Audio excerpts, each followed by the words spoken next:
The 2021 NFL Draft is less than a week away, and to get Patriots fans prepared, I thought I would cover the biggest needs for the Patriots to address in the draft this year. It's no secret that the team was nowhere near the former glory that these men pictured got to experience. The Patriots missed the playoffs for the first time since 2008, finishing with their 7-9 record. In an offseason with a lowered cap number and the Patriots having one of the highest salary caps in the league, Bill Belichick took advantage with spending that money to bring in veterans to help the holes on the team. But one thing that is in question is it's one thing to build the team through free agency, and I'm happy about most of the moves, but why did Bill Belichick spend all that money, let alone how did he have that much to spend? So, the Patriots have not done well drafting the last few years. This past class looks to have a bit of promise with Duggar, Uche, Onwenu looking like future starters and all-stars for this team. But there were still major duds and many more to go around the last few drafts, and it doesn't take that much of a look to figure that out.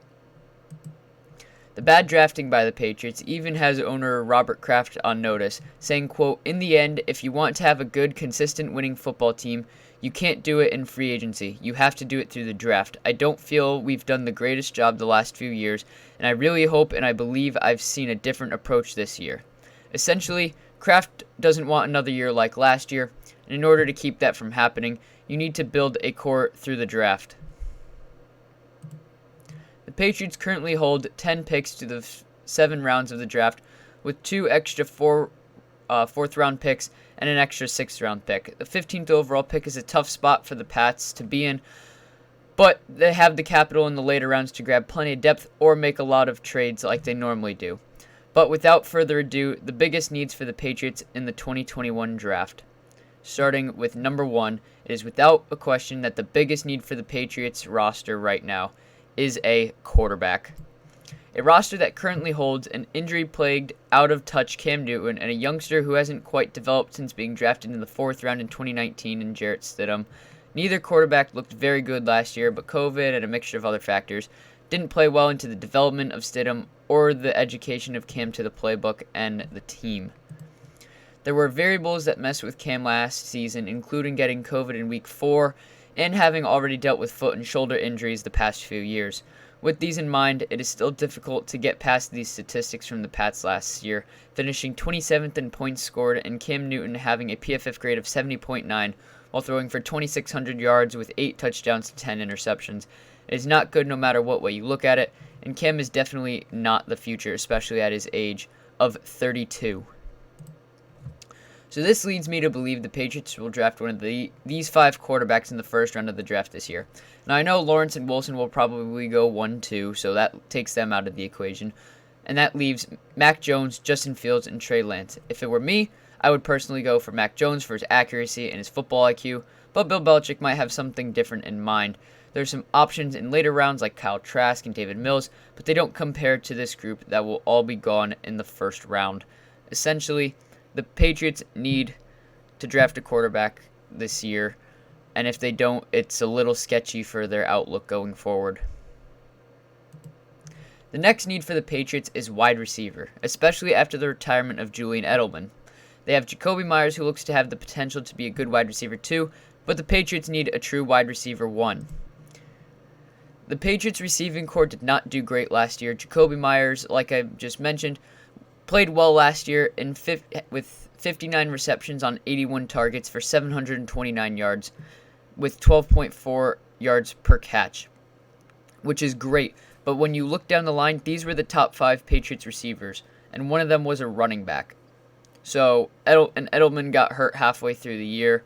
Harry hasn't developed well. Damiere Byrd isn't a wide receiver too. He's more of a depth piece, so the fact that he played this well last year, or did this with the production that he had, it makes sense, and all the more leads to the idea that the Patriots needed receivers. So this offseason, the Patriots signed Nelson Agholor to a 2-year deal and Kendrick Bourne to a 3-year deal. Agholor had a career year in Vegas, but is merely a deep threat and not a top-level one at that. And Bourne is still a development project who is great in the red zone, but not a starter yet, more of a fringe wide receiver 3. So you could also make the argument that the Patriots may not necessarily need to worry too much about having a wide receiver one. After the signings of tight ends Hunter Henry and Jonnu Smith this offseason, the best tight end duo the Pats have had since Gronk and Hernandez. So with all this combined, the Patriots have decent receivers, but getting a first-round receiver wouldn't necessarily be that bad of an idea. With the offset, like I said, with these off-season moves in mind, I still don't think adding a wide receiver would hurt, and if the Pats decide not to take a quarterback in the first round, they should be eyeing Crimson Tide receivers Jalen Waddle and Devontae Smith, two of the best receivers in the class. They may not fall to 15, and the Patriots might save the wide receiver pick for day 2, but that will not hurt them, as this is one of the deepest wide receiver classes we've seen in the last many years, even being debatable with last year's class. Guys like Kadarius Toney, Elijah Moore, Dynemi Brown, Rashad Bateman, and more have starter quality talents that can help the Patriots out tremendously. You can get top-notch receivers in the day 2 and possibly early day 3 this year. So look for the Patriots to add at least one receiver in the draft this year. The last major need I see for the Patriots is in the secondary with defensive backs. Quarterback Stephan Gilmore and J.C. Jackson make one of the best cornerback duos in the league. The issue is both have expiring contracts in 2021, with Gilmore also being over the age of 30 and a possibility of being moved in a trade before the season starts. J.C. Jackson was a restricted free agent who was given a second-round tender, which he eventually signed, so he will be back for this year, and Gilmore's on the last year of his 5-year deal. Gilmore is a lockdown corner, and JC is one of the best cornerback 2s in the league, but the Patriots need to plan ahead, something the draft is very obviously used for and why the Patriots have been criticized. This also doesn't even mention the fact that Devin McCourty is 32 and likely retiring soon, which would leave a gaping hole at the free safety position, as a lot of the safeties the Patriots have drafted are more hybrid, in-the-box, strong safety type guys, where Phillips has played well in that role, Duggar has done well. They don't necessarily have a free safety like Devin McCourty on the roster. So if the Patriots decide to go defense on day 1, it should be a corner, and there are some great ones, including Patrick Surtain, Caleb Farley, and J.C. Horn.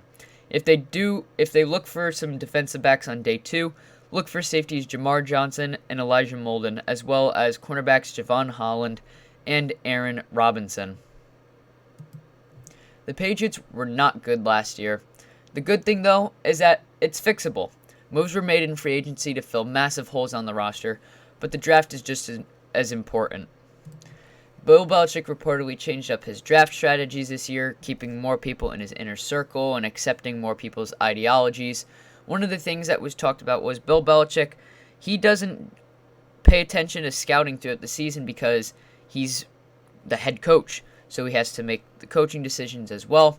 So the scouts, they have to go out and make their decisions. So if Bill Belichick doesn't start to get looking at prospects and whatnot until after the season's over, so January. So that's when it gets tough, is he's got to go back and look at film and focus on what he can see this year with the combines, pro days, except there was no combine. So again, it'll be very interesting this year. So hopefully it will make a difference on who is taken and when, which will hopefully lead back to the Patriots contending for Lombardi trophies. Thank you so much for watching. If you enjoyed, be sure to leave a like and subscribe. It would be greatly appreciated. Be sure to check out my new Patreon in the description below to get access to exclusive updates, content, and guest opportunities. Again, thank you for watching. Have a great rest of your weekend. And let's hope the Patriots, wow. Let's hope the Patriots get back to championship football, and they do that by drafting well in this draft. Peace out.